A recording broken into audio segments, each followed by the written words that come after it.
Percentage, profit and loss, CI and SI and CI।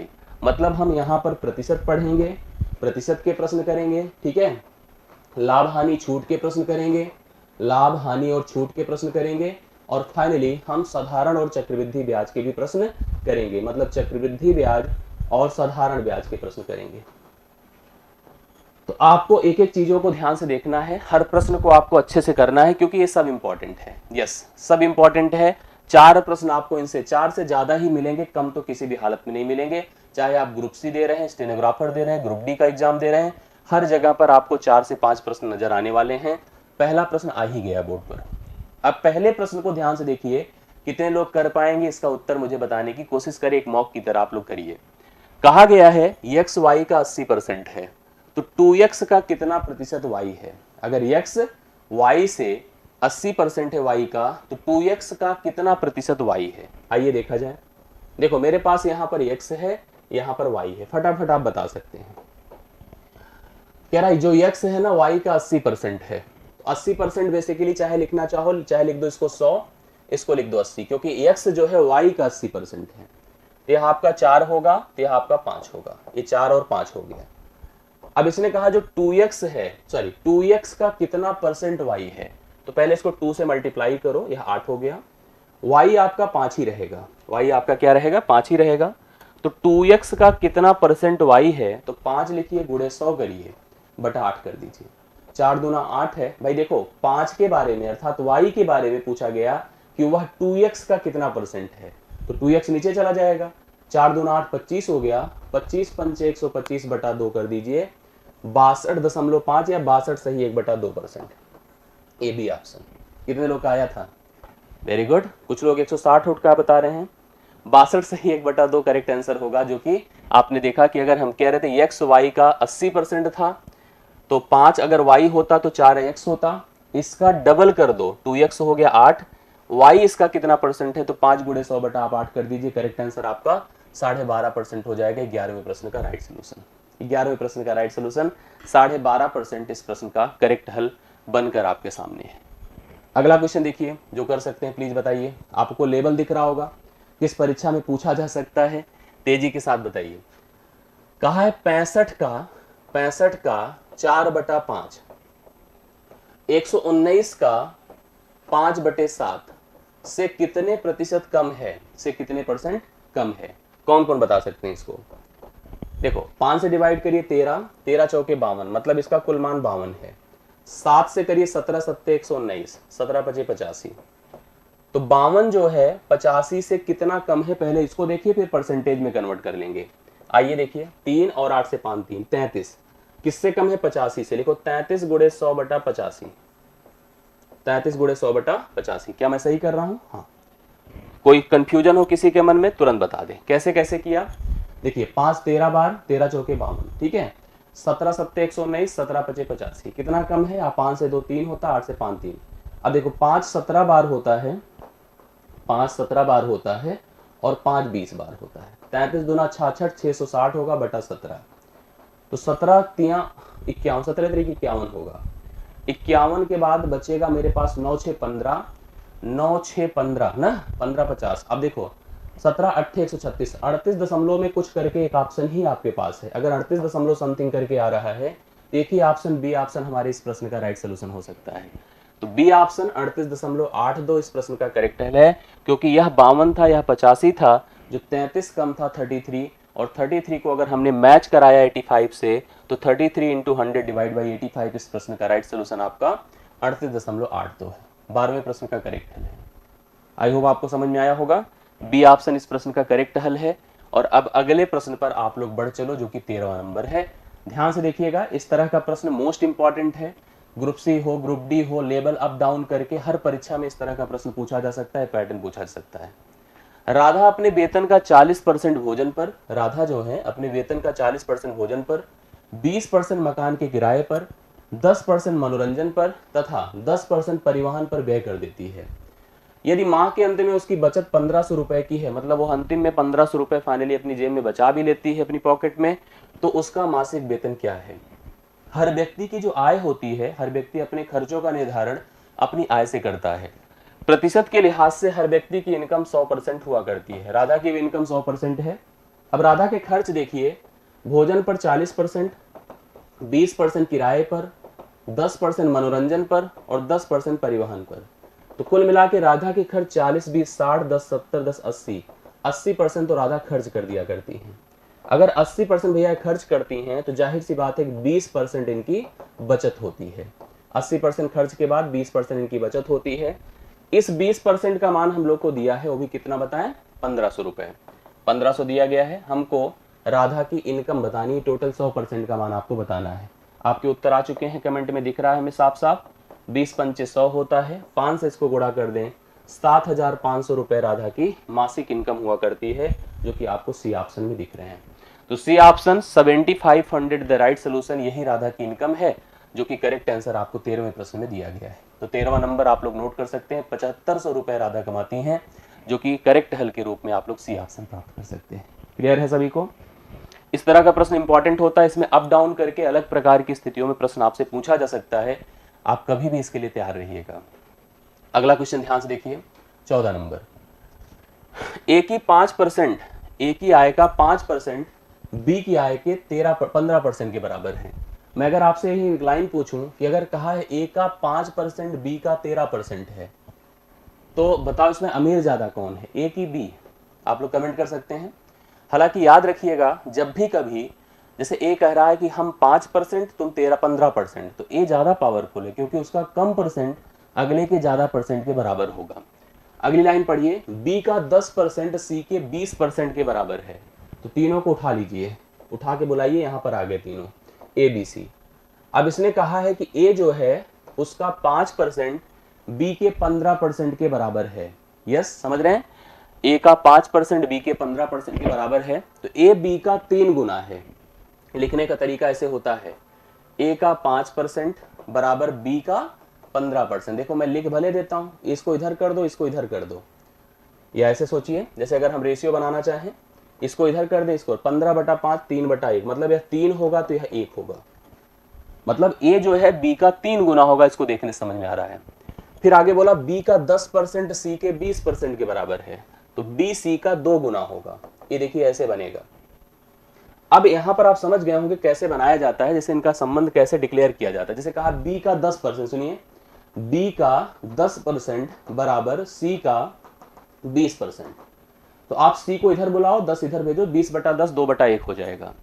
अब यहां पर हमारी जिम्मेदारी है कि इनका एक प्रॉपर रेशियो बनाने की, तीनों के बीच का एक क्लियर संबंध रिलेट करने के लिए। तो इसमें ध्यान ही देना होता है, जो बीच में है उसको बराबर करना चाहिए। बराबर होता कैसे है? बराबर करने के लिए जैसे जो यहां पर 1 है, इसको आप 2 से गुणा कर दें, इसको भी 2 से कर दें, और आप ये देखो जैसे हमने क्यों इसको 2 से गुणा किया, क्योंकि यह इसके बराबर हो जाए।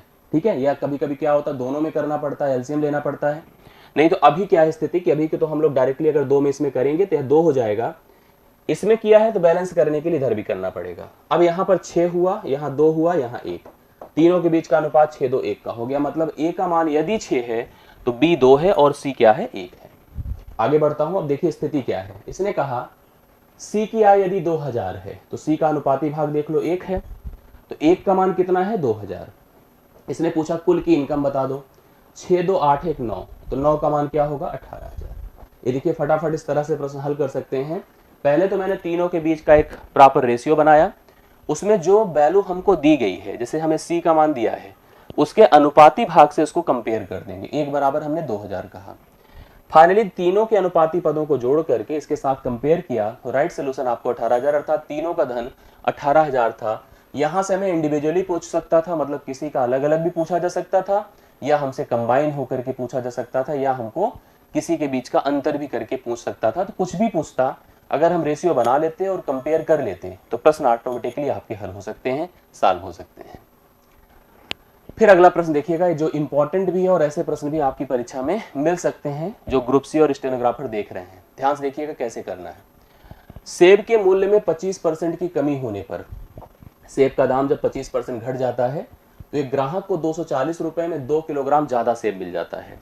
कभी कभी आप एक बजट बना के घर से मार्केट जाइए और पता चला कि जिस रेट से, जैसे हम बजट बना के इसलिए जाते हैं क्योंकि हमें अमूनन हमें मूल्य पता होता है, दाम पता होता है।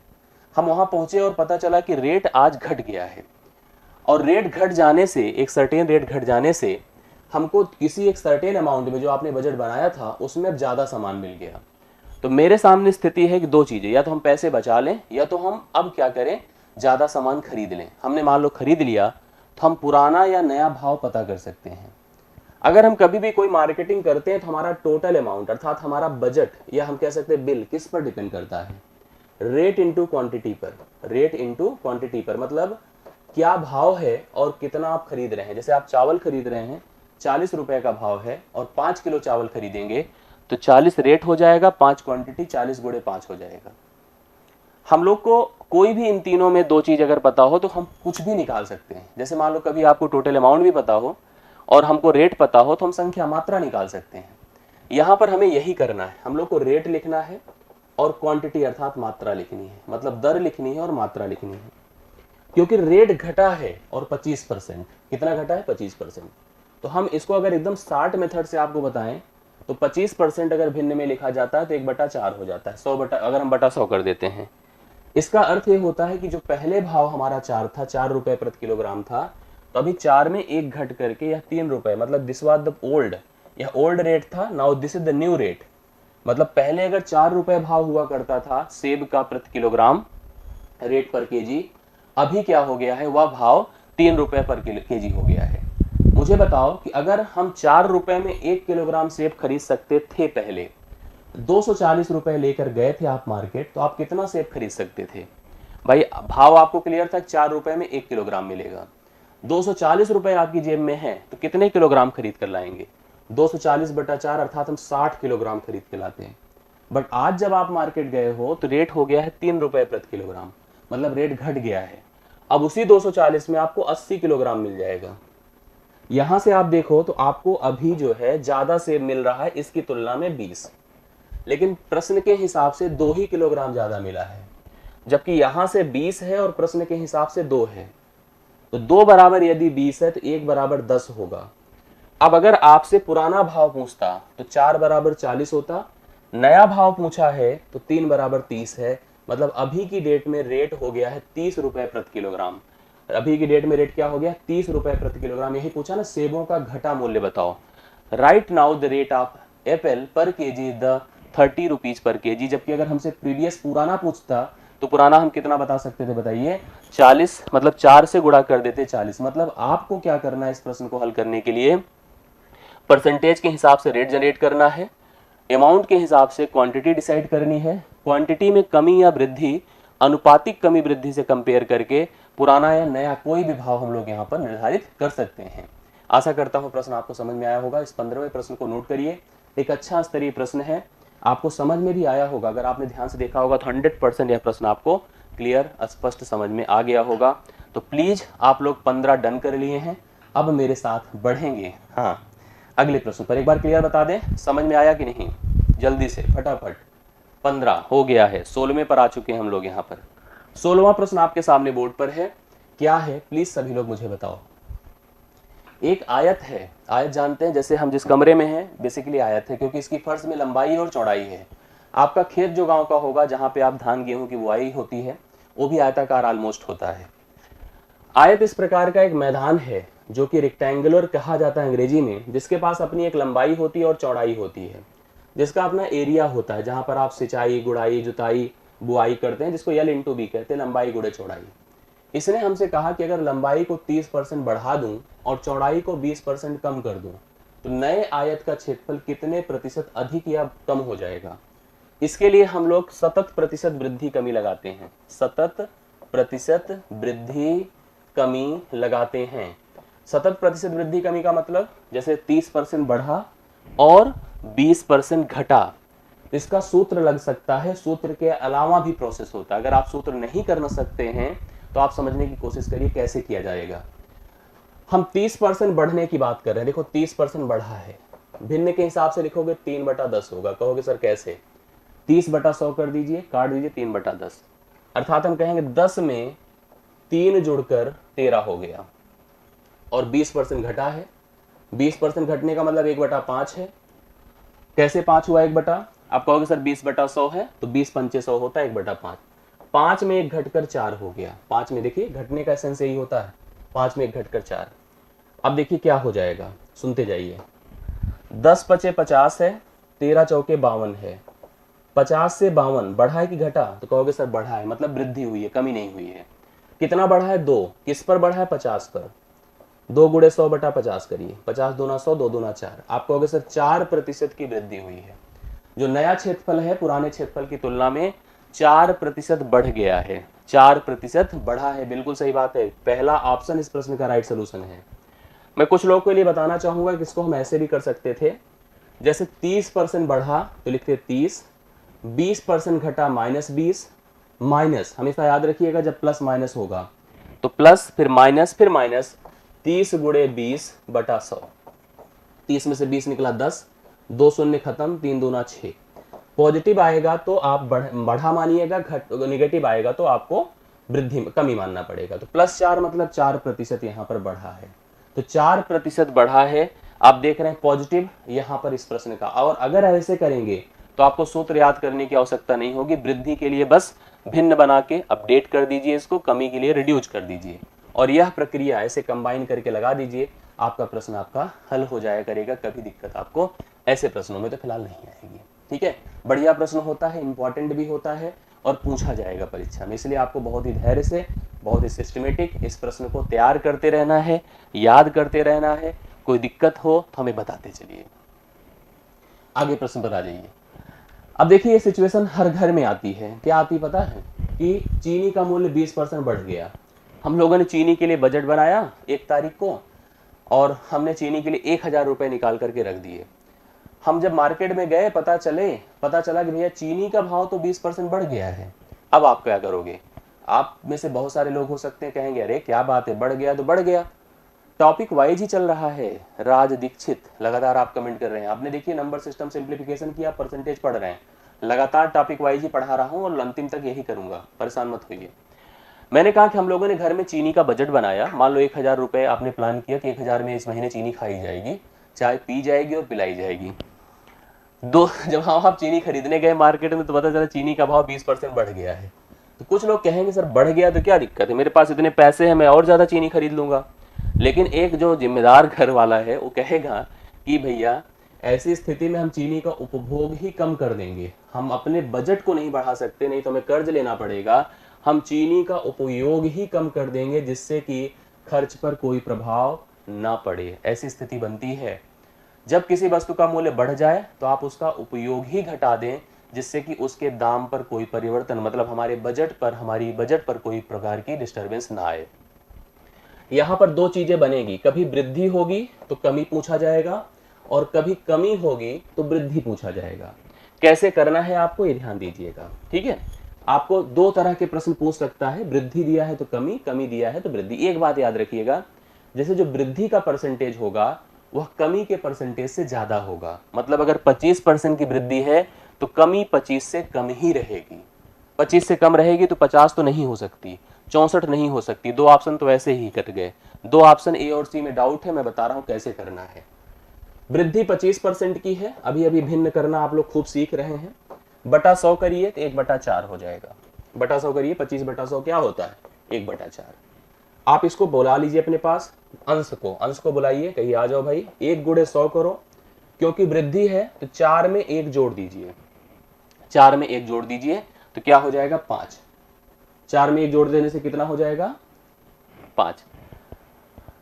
सर ये 20 है यार, 25 नहीं है। 25 करोगे तो गड़बड़ हो जाएगा ना। ये देखिए ये 20 है, 20% है। तो 20% क्या होता है? 1/5 होता है। मैंने कहा 1 को बुला लिया, 5 में 1 जोड़ दिया तो क्या हो जाएगा? 6। 100/6 हो गया। देखिए 3 हो गया और ये 50 हो गया। 50/3 करें, 16 सही 2/3% की आपको अपनी आवश्यकताओं में कटौती करनी पड़ेगी जिससे कि आपके खर्च पर कोई भी परिवर्तन, कोई प्रभाव नहीं पड़ेगा। अगर हमने देखा चीनी का भाव 20% बढ़ा था तो हम अपनी जरूरतों में 16 सही 2/3% की कटौती कर लें तो हमारी समस्या हमको नहीं आएगी, मतलब हमारा बजट कोई प्रभावित नहीं होगा। बजट हमारा एज इट इज बना रहेगा, उसी तरह से बना रहेगा। आशा करता हूं लोगों को समझ आया। देखिए 2 चीज तो मैंने ऐसे ही हटा दिया था, इसको और इसको। मैंने कहा इन्हीं दोनों में डाउट था और इन दोनों के डाउट को हमने क्लियर कर लिया। कभी यहाँ पर कमी देकर अगर वृद्धि पूछा होता, मान लीजिए इसी प्रश्न में आपसे कहता कि 25 या 20% दाम घट गया है, तो हम अपनी आवश्यकताओं को कितने परसेंट बढ़ा लें, मतलब ज्यादा चीनी खरीद लें, ठीक है। तो ऐसी स्थिति में सेम टू सेम होता, बस ये 5 में 1 घट कर नहीं जुड़ कर जाता, और नीचे जो है यहाँ पर सॉरी अगर कमी हुई होती वृद्धि करना होता तो 5 में 1 घट कर जाता, अर्थात 4 से भाग होता, बस इतना करना होता। 17वें प्रश्न का राइट सोल्यूशन है जो आप लोग कर सकते हैं। आशा करता हूं आप लोगों को समझ में आ गया होगा। अगला प्रश्न आपके सामने 18 नंबर, जो लोग बता सकते हैं प्लीज फटाफट उत्तर बता दें। क्या है? 16.80 रुपए प्रति खिलौने के भाव से बेचने पर, मतलब एक खिलौने को अगर 16 रुपए 80 पैसे में बेचा जा रहा है तो दुकानदार को 10% की हानि हो जाती है। अगर दुकानदार को 20% का लाभ कमाना है तो वह खिलौने को किस भाव में बेचेगा? यह प्रश्न है। आप जो बता सकते हैं प्लीज बताएं फटाफट सभी लोग। यस, मैं आपको बता दूं, ध्यान से सुनिएगा। कभी किसी भी खिलौने या किसी वस्तु का जो मूल मान होता है, अर्थात निवेश होता है, अर्थात उसका हम कह सकते हैं कि लागत मूल्य, वो हमेशा 100% होता है। जैसे हम कह दें इसमें 10% कम हो जाना, मतलब हानि होना 10% कम होना, मतलब 90% हो जाना होता है। 20% बढ़ जाना, मतलब लाभ होना 20% बढ़ जाना होगा, तो 20% बढ़कर 120 हो गया। मेरा कहने का अर्थ है कि हमको कहा गया जब खिलौने को 16 रुपए 80 पैसे में बेचा गया है, 16 रुपए 80 पैसे में, तो उसको 10% की हानि हो गई थी, मतलब वह 90 में बेच रहा था।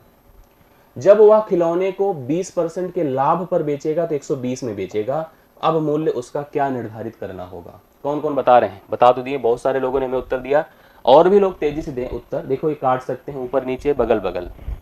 3 तिया 9, 3 पचे चौके 12, 3 से काटो, 3 पचे 15, 3 छंग 18, 4 से गुणा कर दीजिए, 5.60 में 0, 4 छंगे 24, 4 पंचे 20, 2 22, 22.40 इस प्रश्न का राइट सोल्यूशन होगा, जो कि पहले ही ऑप्शन में दिया गया है। पहला ऑप्शन इस प्रश्न का हल है, पहला ऑप्शन 22.40। अर्थात अगर जब उस खिलौने को 18 रुपए 80 पैसे में बेचता था तो 10% की हानि हुआ करती थी। अगर हम 20% के लाभ पर बेचने के लिए बोलेंगे तो उसे 22 रुपए 40 पैसे में उस खिलौने को बेचना पड़ेगा, तब जाकर कहीं उसे 20% का फायदा हो पाएगा। 18वें प्रश्न का राइट सोल्यूशन आपके सामने है। आशा करता हूं क्लियर है, समझ में आया होगा। किसी को दिक्कत कंफ्यूजन हो तो प्लीज बता दें। एक बहुत बढ़िया सा क्वेश्चन और आपके सामने आया है, स्तरीय है, आप क्लियर करो, दिक्कत नहीं होगी, 100% नहीं होगी। ए ने एक रेडियो खरीदा। रेडियो पहले चलता था, अब भी चलता है, लोग रेडियो अब ज्यादा कम रखते हैं, लेकिन पहले रेडियो खूब होता था, मतलब यूज किया जाता था। ए ने एक रेडियो खरीदा तथा इसकी मरम्मत पर 110 रुपए खर्च किया। रेडियो खरीदा और बनवाया 110 रुपए में, मतलब खरीद करके उस पर 110 रुपए का लागत मतलब इन्वेस्ट किया। तब ए ने यह रेडियो बी को 20% के लाभ पर बेच दिया। बी को 20% के लाभ पर बेच दिया। बी ने से सी को 10% की हानि पर बेच दिया। बी ने सी को 10% की हानि पर बेच दिया। सी ने इसे 10% के लाभ पर 1188 रुपए में बेच दिया। देखो पहले ए था, ए ने बी को दिया, बी ने सी को दिया, और सी ने भी बेचा है। डी का नाम तो नहीं है, लेकिन हम समझ रहे हैं सी ने अगर बेचा है तो हम चलो जिसको बेचा है उसका नाम डी मान लेते हैं।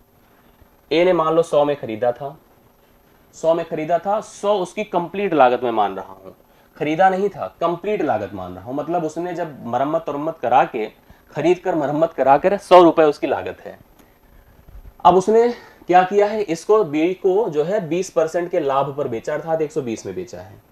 20% के लाभ पर बेचा है तो 120, मतलब 100 पर कोई भी परसेंटेज लाभ होगा तो जस्ट जोड़ दीजिए, हानि होगा तो जस्ट घटा दीजिए। बी ने से 10% की हानि पर किसको बेचा? सी को। तो 10% की हानि मतलब देखो ऐसे होता है, 10% मतलब भैया 1/10 होता है, तो 10 में से 1 घटा दो, 9/10 होगा, तो 12 9 108 हो जाएगा। अगर हमने कहा 10% की हानि की बात होगी, देखिए मैं यहीं पर कर देता हूं, 10% की हानि, देखिए ऐसे 10% वैसे भी इसका 12 होगा, 12 घटा देंगे तो 108 हो जाएगा, ठीक है। और नहीं समझ में आ रहा है तो ऐसे कर लीजिए, 9/10 खत्म, 12 9 108।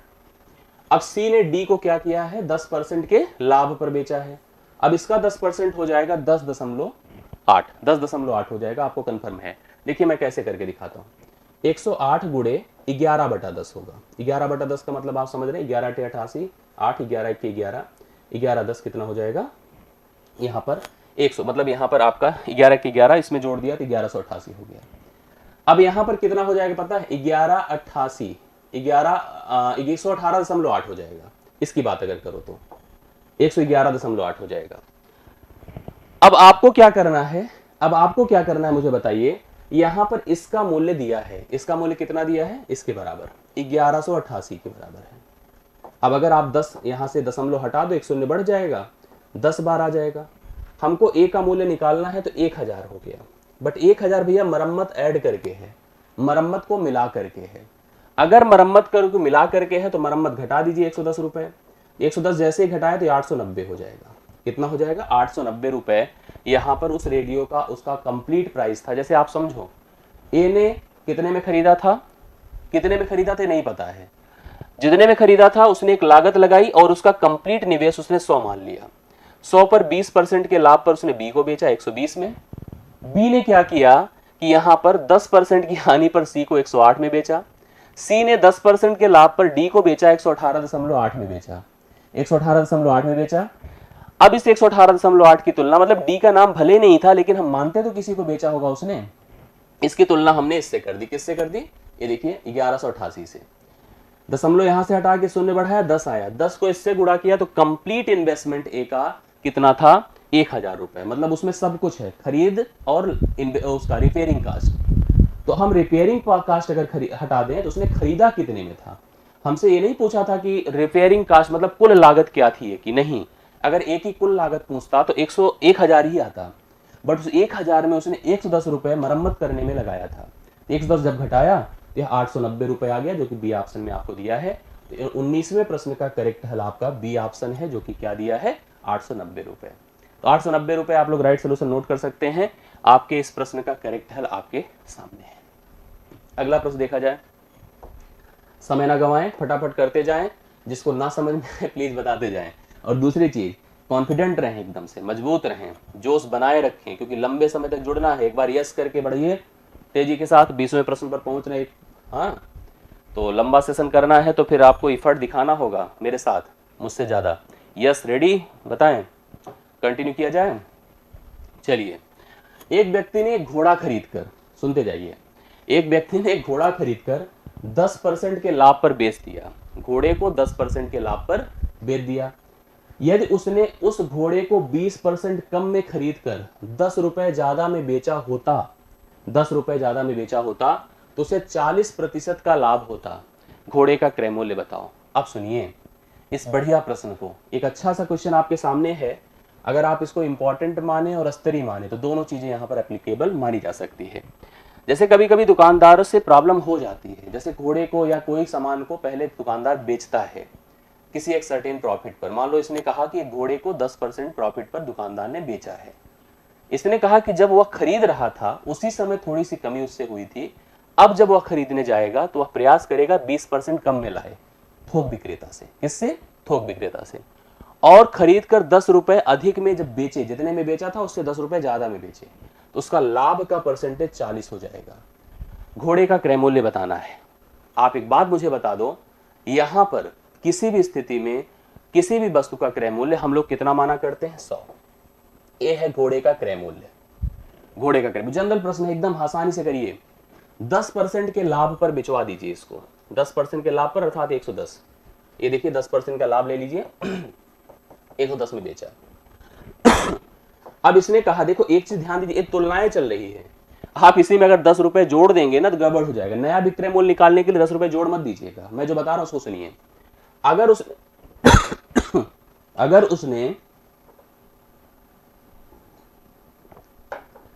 उसने 20% कम में खरीदा होता तो नया क्रय मूल्य देखो 20% कम कर दीजिए, 80 हो जाएगा। ठीक है, पहले 100 में खरीदता था, 110 में बेचा करता था।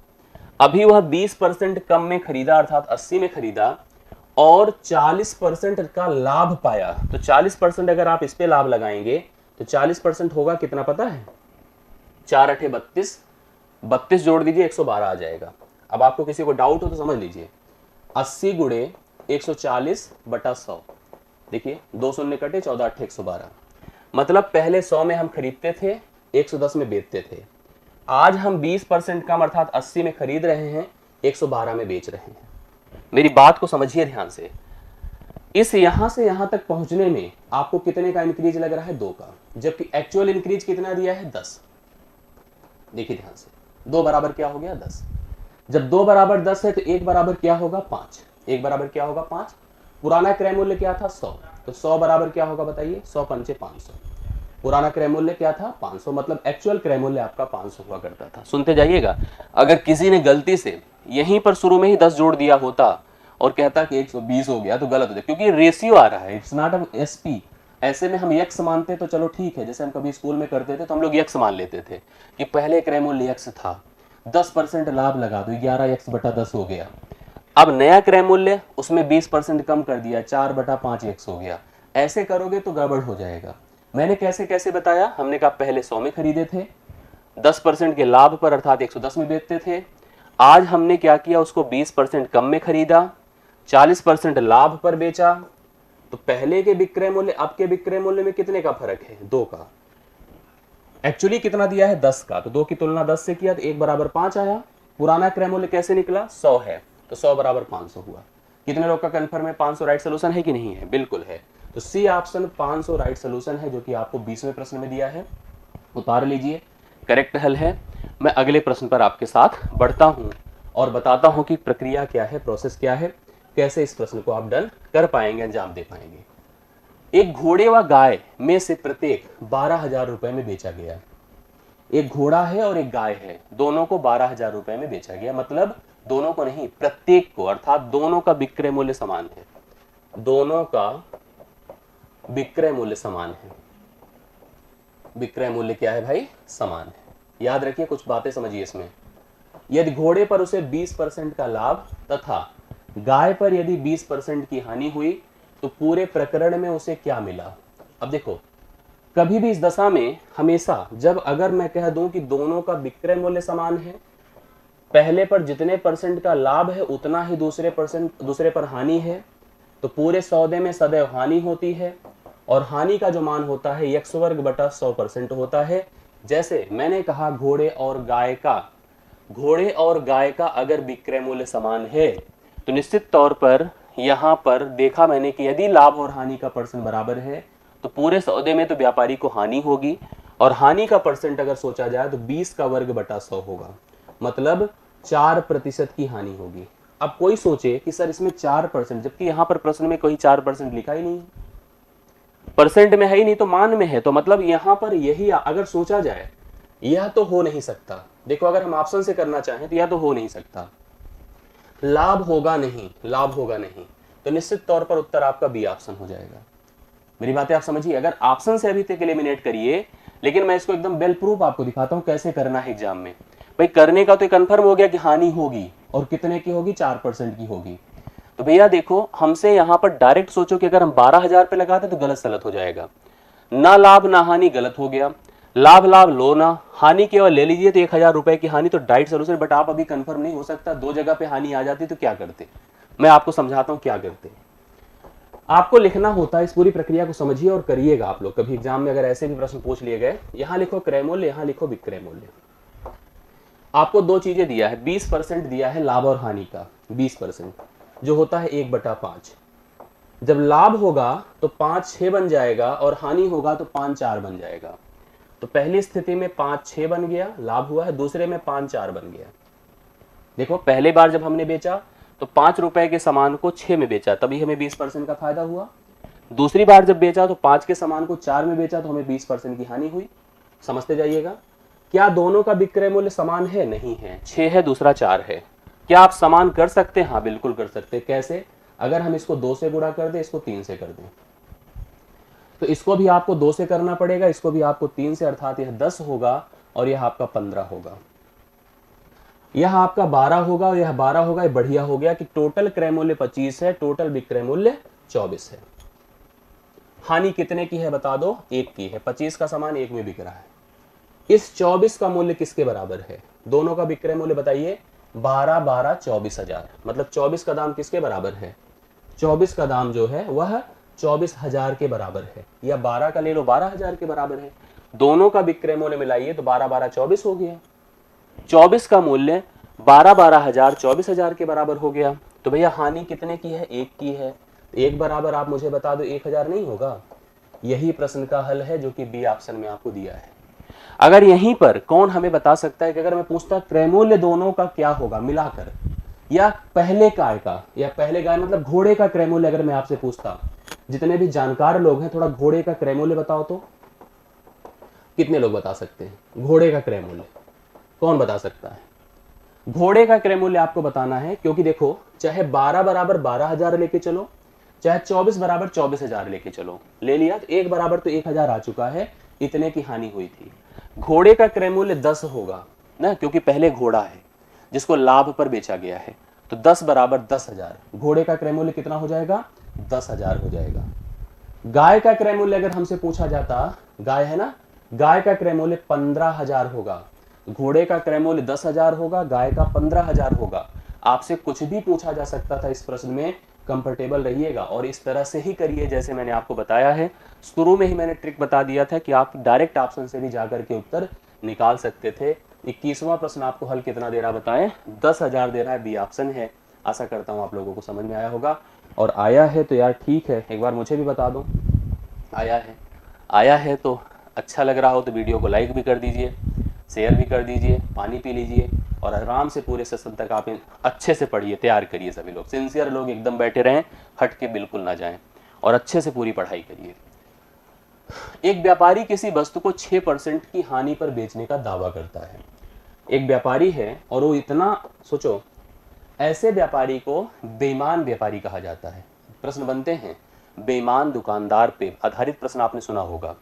कौन से व्यापारी बेईमान बोले जाते हैं? वो बोले जाते हैं जो कि मिलावट करते हैं, वादा करके गलत हमसे सामान देते हैं, दूध में पानी मिला देते हैं, ठीक है, चावल में कंकड़ मिला देते हैं, वजन कम तौलते हैं, ऐसे व्यापारी को बेईमान बोला जाता है। इसने कहा हम 6% की हानि लेंगे। हम कह रहे भैया मत लो, लेकिन कहा नहीं सर आप मेरे बड़े खास हैं, हम 6% की हानि पर आपको सामान बेचेंगे। हमने कहा चलो भाई जब तुम्हारी इतनी जिद है तो बेचो। तो 1,000 अगर हम कोई सामान की मात्रा है, ग्राम में है, किलोग्राम में है, ग्राम में इसलिए ले रहा हूं क्योंकि 900 ग्राम का बटकरा यूज किया गया है। 1,000 ग्राम का सामान है, अगर वह 6% की हानि पर बेचेगा, 6% की हानि पर, याद रखना कभी 10% की हानि तो 1 अंक पे दशमलव, और 1% मतलब 2 अंक पे दशमलव, मतलब 60 इसमें से कम कर दीजिए, 940 ग्राम। मतलब इसने हमसे कहा सर हम 1,000 सामान आप दे रहे हैं 1,000 ग्राम का, बट हम आपसे केवल 940 ग्राम का ही पैसा लेंगे। हमने कहा यार गजब बात है भाई, दे दो। 1,000 ग्राम के सामान को उसने 940 ग्राम में देने में, 940 ग्राम के भाव में देने के लिए हमसे कमिट किया। बट जब वो वजन तौला तो उसने 900 ग्राम ही तौला, बट उसने पीछे से बेईमानी इधर करी कि हमसे 940 ग्राम का सामान का पैसा लिया और हमको 900 ग्राम ही वजन तौल कर दिया। इसको कहते हैं बेईमानी। अब यहां से उसको बेनिफिट कितने का हो गया, फिर से सुनिएगा। मेरे को कहा था कि देखो सर 1,000 ग्राम है अर्थात 1 किलोग्राम है, आप मुझे केवल 940 का ही भाव दीजिए बस। मैंने कहा ठीक है। पीछे से उसने 900 ग्राम का वजन तौला, मतलब जितने 900 ग्राम के लिए जो भुगतान उसने किया था उतना ही सामान उसने दिया और 940 का पैसा मेरे से लिया। फायदा देखिए ऐसे निकलता है, 90 से 94 मतलब 4 का बेनिफिट, गुड़े 100 बटा आप 90 कर दो, शून्य खत्म, 40 बटा 9 हुआ, 9 चौके 36, 4 सही 4 बटा 9%, 4 सही 4 बटा 9%, जो सी ऑप्शन में है। इस प्रश्न का करेक्ट हल हो जाएगा। बहुतों ने बता दिया, बड़ी अच्छी बात है। तो 22वें प्रश्न का सही हल कितना है? 4 सही 4 बटे 9%, एकदम करेक्ट है, बिल्कुल सही है। 22 नंबर आपका डन हो चुका है। आप मेरे साथ अब बढ़ चले 23 नंबर पर। ऐसे प्रश्न देखिए पूछे जा सकते हैं, आप ध्यान से देखोगे तो आपको कंफर्म समझ में आएगा क्या प्रश्न है। फटाफट सब लोग बताइए। यदि 12 टेबल का मूल्य, क्रय मूल्य 16 टेबल के विक्रय मूल्य के बराबर है, मैं अगर एक व्यापारी हूं तो मैंने 12 टेबल जितने में खरीदी, मैंने उतने में 16 टेबल बेची, मुझे अब बताओ कि हानि होगी कि लाभ होगा? तो यहां पर तो उसने स्पष्ट कर दिया कि हानि होगी। जाहिर सी बात है, कभी भी व्यापारी दुकानदार ज्यादा वस्तुएं कम सामान कम दाम में खरीद कर लाना पसंद करते हैं और कम वस्तुएं ज्यादा भाव में बेचना पसंद करते हैं। बट यहाँ उल्टा हो गया है, वह कम सामान जितने में खरीद कर लाया है उतना ही निकालने के लिए उसे ज्यादा सामान बेचना पड़ रहा है। इस समय उस व्यापारी को हानि होगी, स्पष्ट है कि हानि होगी। मैं आपको हमेशा कहता हूं, देखिए इसमें लिखना चाहो तो ऐसे लिख सकते हैं कि 12 का सीपी बराबर 16 का एसपी लिख सकते हैं। 12 का सीपी बराबर 16 का एस पी, आप इसको आप ऐसे करो, इसको इधर कर दो, इसको इधर कर दो, तो हो जाएगा सी पी बटा एस पी बराबर 16 बटा 12, 4 चौके 16, 4 तियां 12, मतलब क्रय मूल्य 4 है, विक्रय मूल्य 3 है, हानि कितने की? 1 की। हानि का प्रतिशत और लाभ का प्रतिशत हमेशा क्रय मूल्य पर आधारित होता है। किस पर? क्रय मूल्य पर।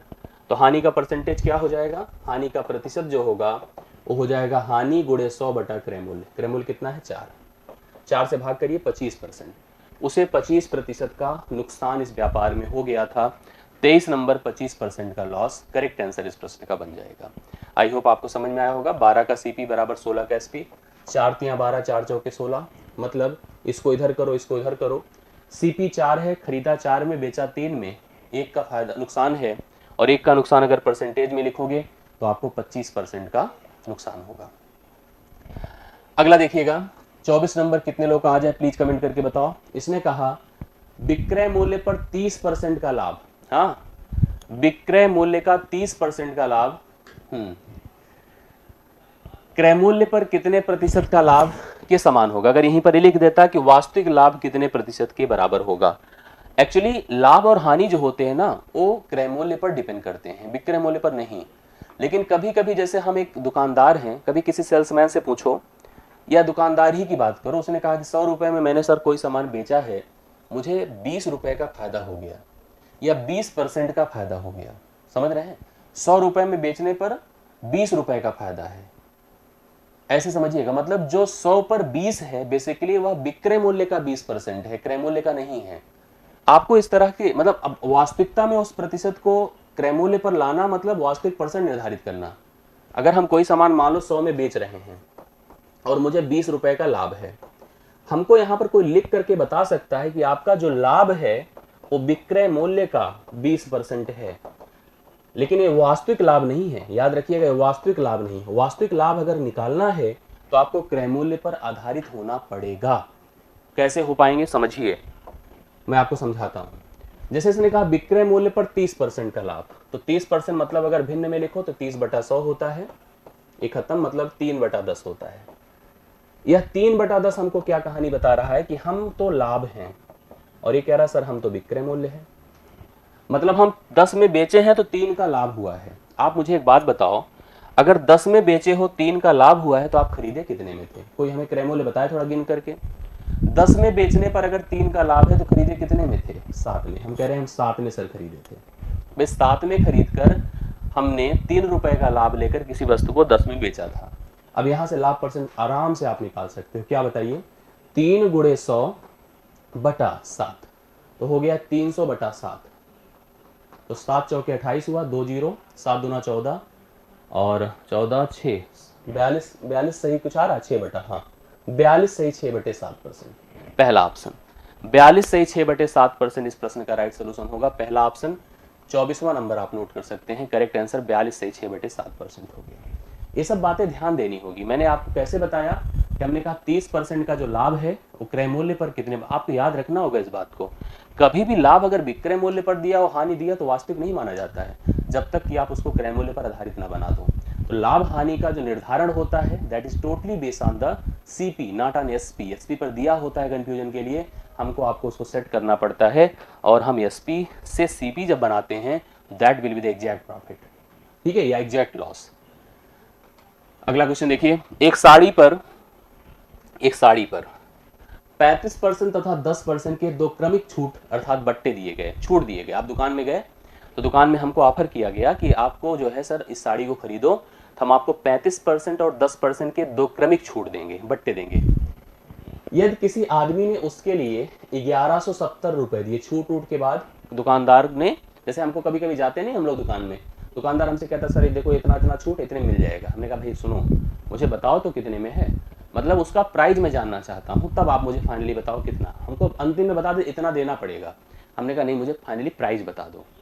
छूट दो हुई हैं, एक 35% की है और दूसरी लगातार 10%, मतलब इसको क्रमिक छूट कहते हैं। 35% और 10%। अब इसको कैसे अप्लाई किया जाता है? छूट हमेशा अंकित मूल्य पर अप्लाई होता है। अब सुनिए, 35% को अगर आप भिन्न में लिखेंगे, देखो ये सब चीजें बहुत सेटल हो जाती हैं, सॉल्व हो जाती हैं। यस, हाँ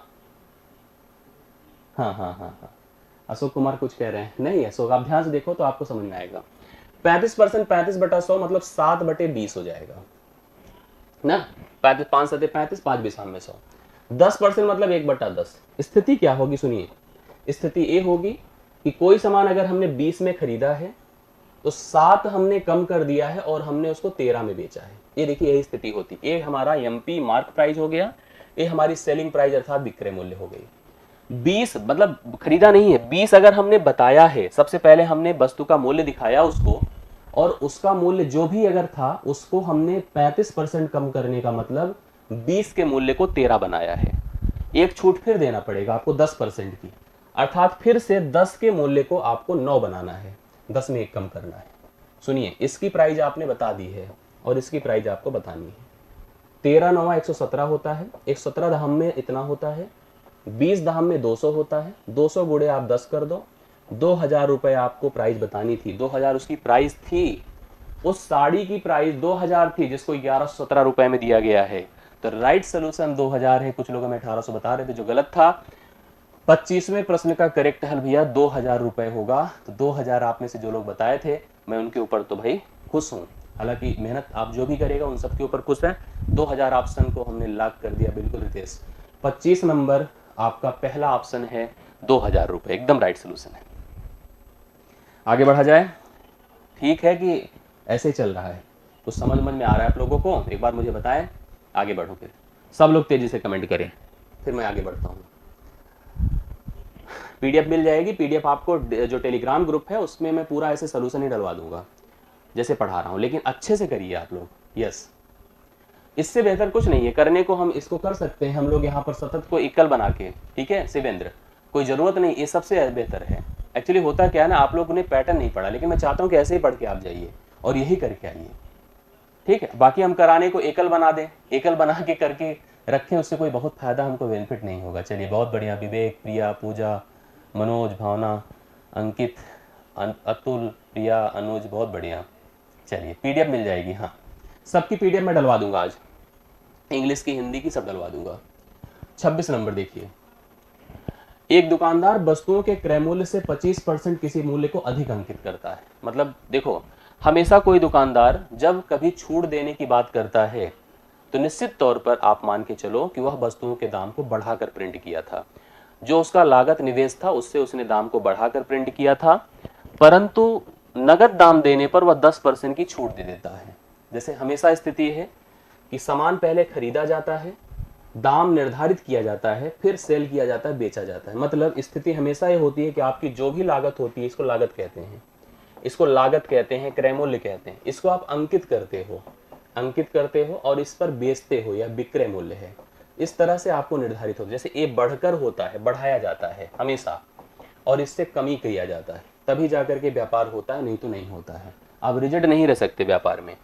अब इसमें होता क्या है कि वस्तुओं के मूल्य को पहले 25% बढ़ाया, 25% क्या किया, बढ़ाया है, फिर उसने 10% की छूट दे दी, 10% घटाया है। सतत का नियम लगा दो, सतत का नियम चाहे सूत्र से लगाइए, चाहे जो अभी हम प्रोसेस आपको बता रहे हैं इसी से लगाइए। कैसे हम इस प्रोसेस से लगाएंगे जो हमने बताया है? 25% 1/4 होता है, 10% 1/10 होता है। कहोगे सर कैसे? 25/100 करिए 1/4 हो गया, और 10/100 1/10 हो गया, ठीक है।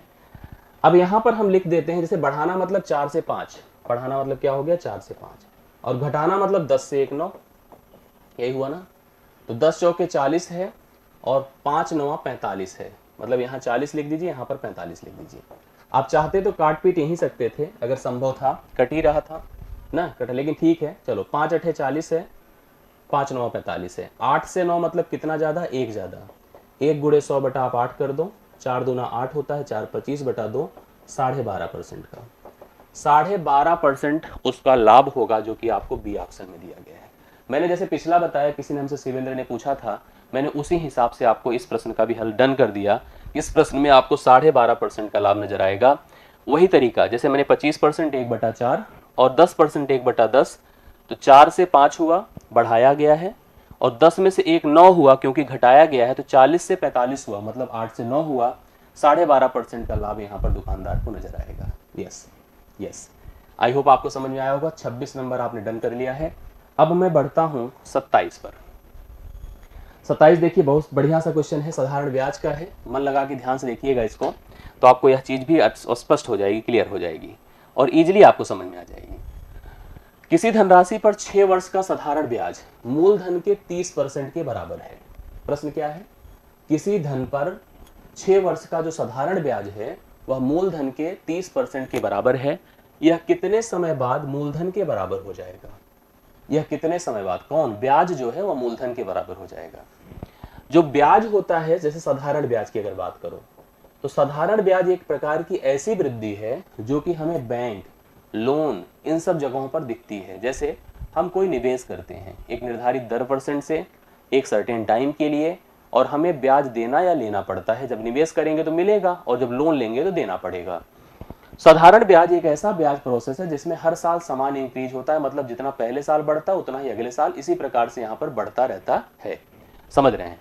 अब जैसे इसने कहा कि हमने कोई निवेश किया 6 सालों में, 6 वर्ष में 30% के बराबर हमको साधारण ब्याज मिला। 30% मतलब भैया होता क्या पता है? इसको 3/10 लिख दो, मतलब 10 पर 3 मिला। हमें जो ब्याज मिला वो 3 मिला। 6 वर्ष में हमें 3 रुपए का ब्याज मिला। अगर देखो तो 10 के निवेश पर हमको 6 सालों में 3 रुपए ब्याज मिला। हम चाहते हैं कि हम मूलधन के बराबर ब्याज पाएं, मतलब हमारा मूलधन जो 10 है ना, 10 पर हमको 3 रुपए ब्याज मिल रहा है अभी 6 साल में। हम चाहते हैं यार कि ये 10 का 10 ही हमको ब्याज मिल जाए। तो भैया हम कितने सालों में 10 का 10 रुपए ब्याज पा जाएंगे, ये आपको चाहिए। मैंने कहा हमको 6 साल में 3 रुपए मिल रहे हैं। हमने कहा यार हमको 3 नहीं चाहिए, हमको पूरा का पूरा 10 चाहिए। बात समझ रहे मेरी कि नहीं? इसने हमसे कहा था कि सर 6 साल में 30%, मतलब 10 रुपए पर 3 रुपए मिलेंगे। हमने कहा यार हमको पूरा बराबर चाहिए, जितना मूलधन आपका उतना ब्याज दे दो मेरे को। तो उसने कहा सर आपको 10 चाहिए? हम हाँ 10 चाहिए, मतलब 3 रुपए आपको 6 सालों में मिले हैं, तो 10 रुपए आपको कितने साल में मिलेंगे? 3 दूना 6, 10 दूना 20, सीधा सीधा हमें 20 वर्ष अगर हम रखे रहेंगे अपने पैसे को, हमें मेरे मूलधन के बराबर यहाँ पर ब्याज मिल जाएगा। इस प्रश्न का राइट सोल्यूशन ही इस प्रश्न का करेक्ट आंसर है। यस, मेरी बातें समझ रहे हैं कि नहीं जो मैंने बताया? इसमें किसी को डाउट हो तो प्लीज बता दो। मतलब 3 साल में, क्योंकि ब्याज जो होता है साधारण वो हर साल समान बढ़ता है, आपको सेम ही मिलता चला जाएगा। 3 सालों में अगर 6 रुपए मिल रहे हैं तो आपको तो पूरा मूलधन ही चाहिए, मतलब 10 रुपए चाहिए। तो 10 रुपए आपको कितने साल में मिल जाएंगे? इसके लिए आपको 20 साल का निवेश करना पड़ेगा। इस प्रश्न का उत्तर 20 साल है और राइट सोल्यूशन आपके इस प्रश्न का आपको 20 साल मिल चुका है। ऐसा ही देखिए अगला प्रश्न भी है, सुनते जाइए। एक राशि साधारण ब्याज पर के निवेश पर 2 साल 6 महीने, देखो जो समय दिया गया है, समय भैया 2 वर्ष 6 माह, 2 वर्ष 6 माह, स्वयं की 13/10 गुना हो जाती है। जैसे हमारा जो मूलधन था वह स्वयं का 13/10 गुना हो जाता है। मतलब कुछ ऐसे हो जाता है कि अगर 1 रुपए रहता है तो 1 से 13/10 हो जाता है, मतलब यह मूलधन होता है और यह अमाउंट हो जाता है। जैसे हम 10 रुपए निवेश किए, स्वयं का 13/10 होने का मतलब क्या होता है? अगर हम 10 रुपए निवेश किए हैं तो वह 13 रुपए हो जाए, मतलब 3 रुपए ब्याज जोड़े। ऐसी स्थिति में ब्याज कितना है? 3 रुपए, 3 रुपए का ब्याज हो। याद रखिएगा कभी भी साधारण ब्याज की बात आएगी तो साधारण ब्याज होता क्या है मैं आपको बता दूं। साधारण ब्याज हमारी बैच वाले सब जानते हैं, यह दर और समय का कॉम्बिनेशन होता है। फिलहाल सूत्र इसका क्या होता है? मूलधन गुणे दर गुणे समय बटा 100 होता है। मैंने हमेशा कहा है कि जब भी आपको साधारण ब्याज निकालना हो तो आप दर और समय को मिला दिया करिए आपस में, ठीक है? या ऐसे सोचिए कि अब इस प्रश्न के हिसाब से आपके पास मूलधन भी है, ब्याज भी है, समय भी है और हमको दर ही पता करना है। सूत्र अगर डायरेक्ट फार्मूले से कोई करना चाहे तो भी कर सकता है, और मैं जैसे बताता हूं उस तरह से भी कोई कर सकता है। जैसे पहले तो इसी को सेटल करो क्योंकि इसी में कंफ्यूजन है। 2 साल 6 महीने, आपको पता है कि 6 महीने मतलब आधे साल होता है। 2.5 साल की बात है कि नहीं? 6 महीने आधा साल होता है, आधा 2 में जुड़ेगा 2.5 साल, मतलब 2.5 साल मतलब क्या होगा? इसको जानते हैं आप लोग भाई कि 12 माह बराबर 1 वर्ष होता है, तो 6 माह बराबर आधा वर्ष होगा, तो 2.5 वर्ष मतलब 5/2 वर्ष। ये आपका समय है। और अगर इसी समय हम दर ले लेते हैं R%, जो दर आपसे पता करने को बोला है, तो R/100 होगा कि नहीं होगा? R/100। इन दोनों को ऐसे मिला दीजिए, दर और समय को मिला दीजिए, ब्याज बन जाए। दर और समय को मिला दे, ब्याज बन जाए, मतलब 5/2 गुणे R/100 बराबर ब्याज मेरा 3 है, मूलधन मेरा 10 है। इसी के साथ कंपेयर कर दीजिए, उत्तर आ जाए। मैंने कहा देखो कभी भी दर और समय को मिला देने से ब्याज बनता है, नहीं तो अगर हम दर निकालते तो सूत्र बनता ब्याज, ब्याज मतलब 3 गुणे 100 बटा मूलधन, मूलधन क्या था 10 गुणे समय, समय क्या था 5/2, तो 2 ऊपर जाता 5 नीचे आता। अब देखो 50 हो जाता, ठीक है, 5 या 15 दो। अब इससे करना मतलब थोड़ा सा कॉम्प्लिकेशन जनरेट होता है, हम लोग ऐसे ही कर देंगे, ज़्यादा अच्छा रहेगा। देखो कैसे कर पाएंगे, पहले 10 धाम में 100 होता है, ठीक है, 10 धाम में 100 हो गया। इसके बाद 10 दूना कितना हुआ 20, नहीं 5 दूना 10 हुआ, 2 दूना 4 3 12, आर बराबर कितना हो जाएगा 12%। तो 12% सी ऑप्शन इस प्रश्न का राइट सोल्यूशन होगा। ऐसे कर दीजिए, इस प्रश्न का करेक्ट हल हो जाएगा। याद रखिएगा कभी भी साधारण ब्याज दर और समय का कॉम्बिनेशन होगा। दर और समय को मिला देने से जो फ्रैक्शन बनेगा, उसका फ्रैक्शन का जो ऊपर वाला भाग अंश वाला भाग होगा वो ब्याज होगा, और नीचे वाला भाग हमेशा मूलधन होगा। इसी को कंपेयर कर दीजिए, उत्तर आ जाएगा कभी भी किसी प्रश्न में। मतलब याद रखना, जब भी बात साधारण की होगी, जब भी बात साधारण की होगी, आपको मूलधन पता होगा P, आपको समय पता होगा T, आपको दर पता होगा R%। हम लोग साधारण ब्याज का सूत्र भले जानते हैं लेकिन लगाते नहीं हैं। हम लोग जानते हैं कि मूलधन गुणे दर गुणे समय बटा 100 होता है, बट हम आपसे हमेशा ये पढ़ाए हैं, आपको ये बताए हैं, इनको मिला दो RT बटा 100। ये जो भाग होगा वो ब्याज होगा और ये जो भाग होगा मूलधन होगा। किसी भी स्थिति में आप इसी से कंपेयर कर दिया करिए, आपका प्रश्न हल हो जाएगा। यही हमने प्रोसेस आपको समझाया पिछले प्रश्न में। आशा करता हूं ये भी आपको समझ में आ गया होगा। यस, अगले प्रश्न पर आ जाइए। बढ़िया सा क्वेश्चन एक और दिया है आपके सामने बोर्ड पर, ध्यान से अगर देखेंगे तो 29 नंबर आपको क्लियर समझ में आएगा। जितने लोग समझ पाए इसको करें मन लगा के, मैं चाहता हूं सभी लोग इसको करके आंसर करें। क्लियर, बिल्कुल सुनिए सभी लोग, क्या दिया है इस प्रश्न में, कितने लोग कर सकते हैं मैं जानना चाहता हूं। प्रश्न बढ़िया सा है। हाँ, क्वेश्चन है कि प्रताप ने अरुण से कोई धनराशि साधारण ब्याज पर प्रथम 3 वर्षों के लिए 12% की वार्षिक दर से, अगले 5 साल के लिए 16% वार्षिक दर से तथा 8 वर्ष के बाद समयावधि के बाद 20% की वार्षिक दर से उधार लिया। यदि 11 साल के बाद उसने कुल मूलधन से 6080 रुपए अधिक लौटाया, मतलब दिया, तो मूलधन क्या था, मतलब उधार ली गई धनराशि क्या थी। ये बहुत अच्छा प्रश्न होता है। इसमें आपने देखा कि समय बदलता गया, दर बदलती गई, समय बदलता गया, दर बदलती गई।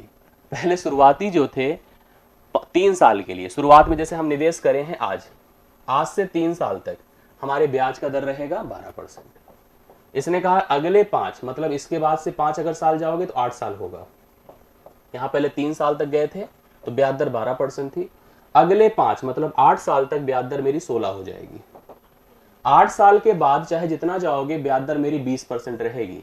यह कुल 11 साल तक गया है, मतलब 3 साल और गया होगा। और सुनिए, हमारा जो निवेश है, हमारा जो लोन है, कुछ ऐसे काम कर रहा है कि हम पहले 3 साल तक ब्याज दर 12% की दर से देंगे, 3 के बाद अगले 5 सालों तक मतलब 8 साल तक हम ब्याज दर 16% रखेंगे। 8 साल के बाद हमारा ब्याज दर बढ़ करके 20 हो जाएगा और हम कुल 11 साल का लोन ले रहे हैं। अब आप खुद ही सोच लो कि शुरुआत में 3 साल रहेगा, फिर आगे 5 साल रहेगा, फिर आगे 3 साल रहेगा। इस प्रकार से हमारे लोन का रिपे किया जाएगा। हमेशा हमने आपको अभी फिर बताया कि ब्याज होता जो है वो दर और समय का कॉम्बिनेशन होता है। एक बात और ध्यान दीजिए, एक लाइन यहाँ जो लिखी है कि जो ब्याज है मूलधन से 6080 रुपए ज्यादा है। जैसे हम 100 रुपए लगाएं और 120 रुपए ब्याज पाएं, तो ब्याज हमारा मूलधन से भी ज्यादा आ गया है। अब सुनिए हुआ क्या है, 12 तिया 36% होगा, 16 पंचे 80% होगा, 20 तिया 60% होगा। ये आपको इतने ब्याज, अरे 11 साल का लोन है तो इतना ब्याज तो मिलेगा ही। अब टोटल अगर जोड़ के देखो तो 80 60 140 30 176%, 176% टोटल ब्याज मिला है। इसको थोड़ा भिन्न में लिखिए तो 176 बटा 100 होगा, होगा कि नहीं होगा। मतलब ये आपका मूलधन होगा, ये ब्याज होगा। बताओ कितना ज्यादा है मूलधन से, 76 ज्यादा है। कितना ज्यादा भाई, 76। भाई 100 से 76, 176 हुआ है तो ब्याज हमारा मूलधन से कितना ज्यादा है, 76 ज्यादा है। हम लिखेंगे 76 बराबर कितना, 6080। मूलधन निकालना 100 बराबर क्या होगा, कौन कौन कर सकते हैं बता दीजिए फटाफट यहीं पे। मैंने देखा कि जैसे आप जोड़े हैं सभी ब्याजों को तो 176% आया है। 176 बटा 100 कर दीजिए, मतलब मूलधन मेरा 100 था और ब्याज मेरा 176 हो गया, अर्थात 76 रुपए ज्यादा है। 76 ज्यादा है। अब आप खुद ही सोच लो कि अगर 76 ज्यादा है और हमको मूलधन पता करना है तो 76 की तुलना किससे की जाएगी? 6000 से। 9 19 चौके 76 होता है, 19 त्रिक 57, 19 दूना 0, 4 अठे 32, 40, 80 हो गया। 80 गुणे 100 कर दीजिए, 8000 आएगा। आपका निवेश मूलधन क्या था? 8000 था, जो कि पहले ऑप्शन में दिया गया था। 8000 राइट सोल्यूशन है, 8000 करेक्ट हल है इस प्रश्न का, जो कि आई होप 29वां था। आप लोगों ने उतार लिया होगा 29वां, आपको 8000 इस प्रश्न का करेक्ट हल मिल गया है। पूरा भरोसा है, विश्वास है कि आप में से प्रत्येक लोगों ने इस प्रश्न का जरूर हल अच्छे से कर लिया होगा। अब आ जाइए आगे, कुछ बातें मैं बता देना चाहता हूं, इसको समझिए। 16000 की धनराशि है, 20% की ब्याज दर है, 9 महीने का चक्रवृद्धि ब्याज हमको बताना है। यदि ब्याज त्रैमासिक देय हो, ब्याज कैसे देय हो? त्रैमासिक, तिमाही देय हो। अब इसका सिस्टम समझिए, मैं आपको बता देता हूं फिर मैं समझाता हूं। जैसे ब्याज हमको जनरली वार्षिक देय की बात की जाती है। किस पर? ये चक्रवृद्धि ब्याज है, जो ब्याज पर ब्याज होता है उसको चक्रवृद्धि ब्याज कहते हैं। वार्षिक होता है ब्याज, छमाही भी होता है, ब्याज तिमाही भी होता है। वार्षिक का मतलब जो ब्याज का कैलकुलेशन किया जाता है वो 12 महीने पर किया जाता है। छमाही का मतलब जो ब्याज का कैलकुलेशन होता है वो 6 महीने पर होता है, मतलब साल भर में 2 बार होता है। तिमाही का मतलब ब्याज का कैलकुलेशन हर 3-3 महीने पर होता है, अर्थात 4 बार होता है कैलकुलेशन। अगर कभी भी आपको कोई दर और किसी समय की बात की जाए, अगर हमने कहा कि हम सदा चक्रवृद्धि ब्याज निकाल रहे हैं और हमारा जो दर है वो 8% है और समय मान लो n है, तो याद रखना छमाही में क्या होगा? ये r/2 हो जाएगा परसेंट और इस समय 2n हो जाएगा, मतलब दर आधी हो जाएगी, समय 2 गुना हो जाएगा। तिमाही में क्या होगा कि दर आपकी 1/4 हो जाएगी और समय 4 गुना हो जाएगा। याद रखिएगा, ये आपको पॉइंट कर लेना है कि कभी भी इस तरह की स्थिति आए कि वार्षिक जो हमारे पास रहता है दर और समय, छमाही में दर आधी, समय दुगुना, तिमाही में दर 1/4, समय 4 गुना हो जाता है, जैसे इस प्रश्न में है। इस प्रश्न में हमसे कहा है कि 16000 की धनराशि है, 16000 की धनराशि है, 20% की वार्षिक दर है, मतलब 20% की जो वार्षिक दर है, क्योंकि तिमाही है तो हम 20 बटा भैया 4 कर देंगे तो 5% हो जाएगा तिमाही के लिए। समय 9 माह आपको दिया है, 9 माह। याद रखना, कभी महीने को साल में लिखने के लिए 12 से भाग किया जाता है, मतलब यह 9 बटा 12 साल है। इसको आप 4 से गुणा कर दो। क्यों कर देंगे? क्योंकि समय को 4 से गुणा करना है। 4 तिया 12, 3 तिया 9, मतलब 3 वर्ष, एक तरह से 3 वर्ष मान लीजिए इसको। अब इसी को हल कर डालिए। कैसे किया जाएगा सुनिए सभी लोग। जो 5% है, अब क्योंकि ये जो चक्रवृद्धि होता है ना सतत प्रक्रिया पर आधारित हो जाता है, कंटिन्यूड हो जाता है, तो 5% को आप 1/20 लिख दीजिए। लिखने में कोई दिक्कत तो किसी को नहीं होगी।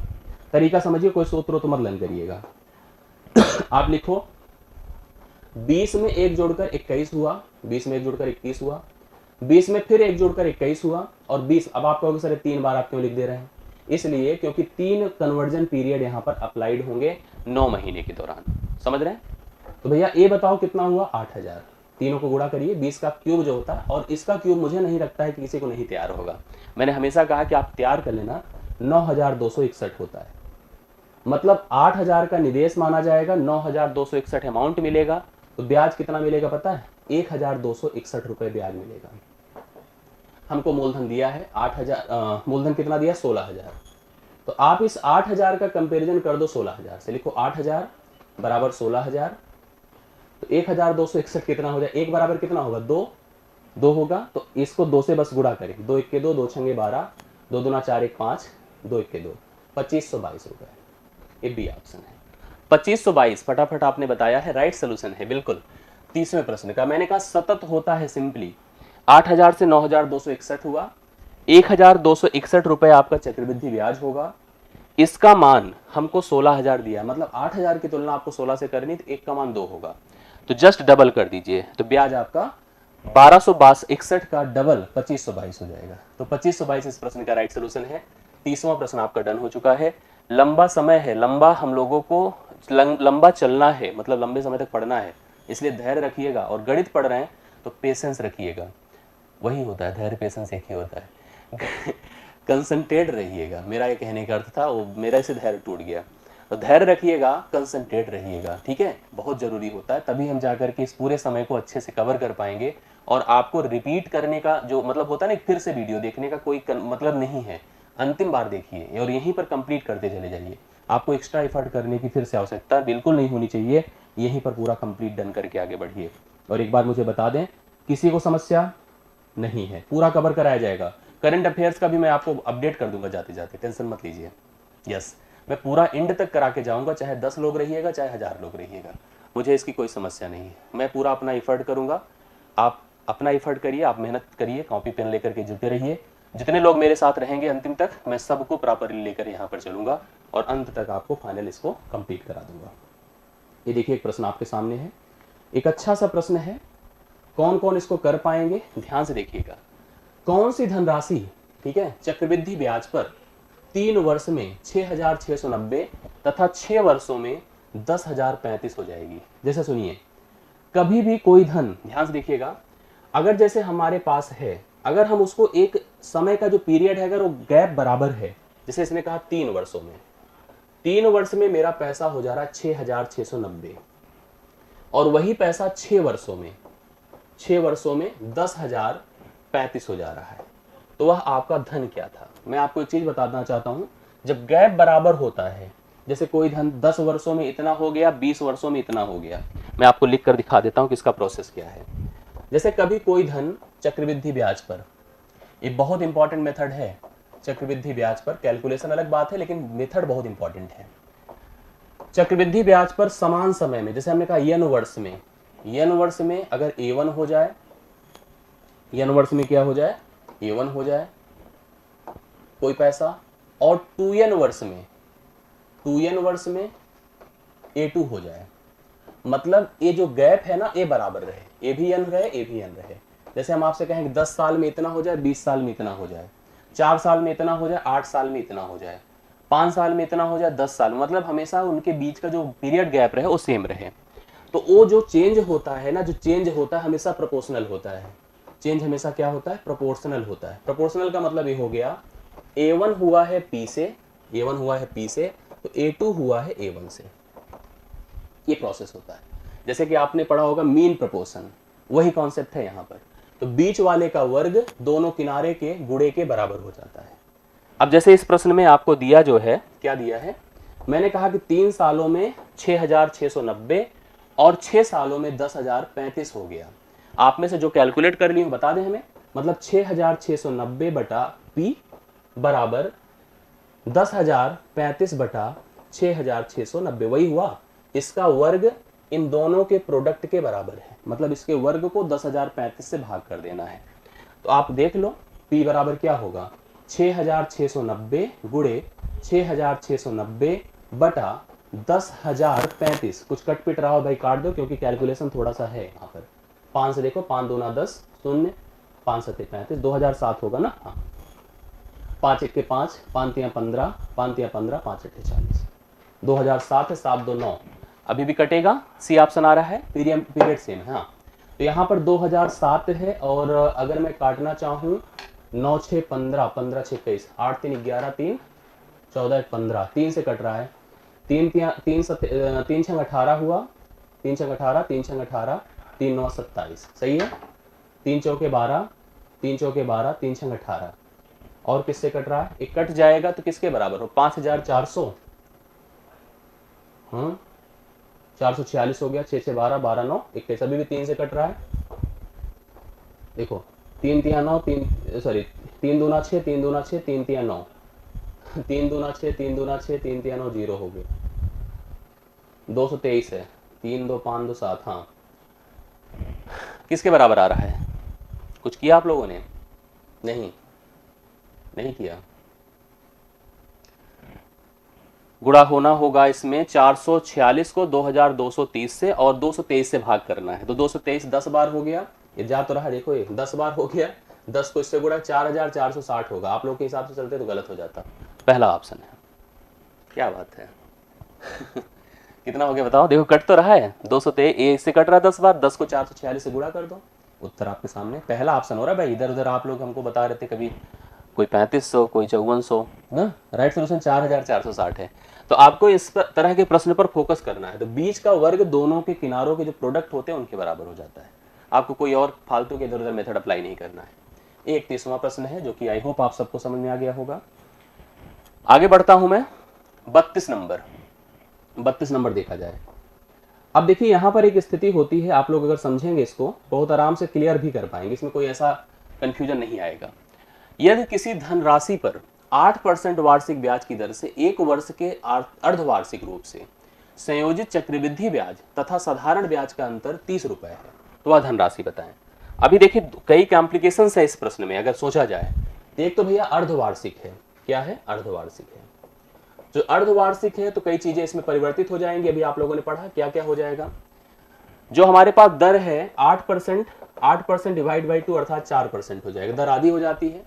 और एक वर्ष है, एक वर्ष को 2 से गुणा कर दो अर्थात 2 वर्ष हो जाएगा। 2 वर्ष मतलब 2 पीरियड हो जाता है। जैसे एक साल का अगर हम लोग समय लेते हैं किसमें, अर्धवार्षिक कन्वर्जन में, तो 6-6 महीने मतलब 2 बार कन्वर्जन होता है। इसने हमसे पूछा कि चक्रवृद्धि तथा साधारण ब्याज का जो अंतर है वो 30 रुपए का है। सूत्र से लगा देता हूं, बाकी करने के लिए देखिए क्लास में तो बहुत मेथड से हम एक्सप्लेन करते हैं इसको, बट अंततः कहते हैं कि चलो ठीक है अभी हम आपको पढ़ाएं उस लेवल का नहीं है, तो मैं आपको ऐसे ही बताता हूं।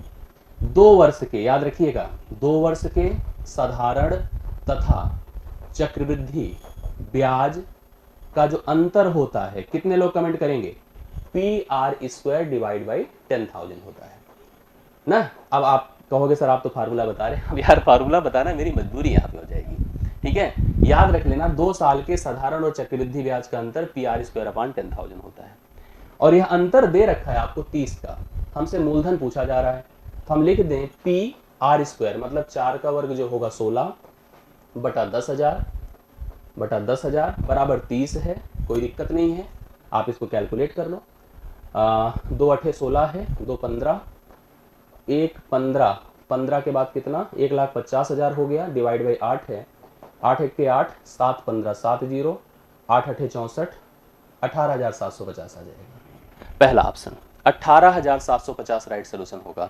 मैंने 2 चीजें बताई हैं, अर्धवार्षिक है तो दर आधा समय 2 गुना हो जाएगा। इसके बाद मैंने बताया कि 2 वर्ष के साधारण चक्रवृद्धि ब्याज का अंतर PR²/10,000 होगा, उस पर हमने अप्लाई कर दिया। उस प्रश्न का करेक्ट आंसर आपका बनकर आ रहा है कितना, 18,750 राइट सोल्यूशन आपका, यस। अगले पर बढ़ रहा हूं, तेजी के साथ बताइए।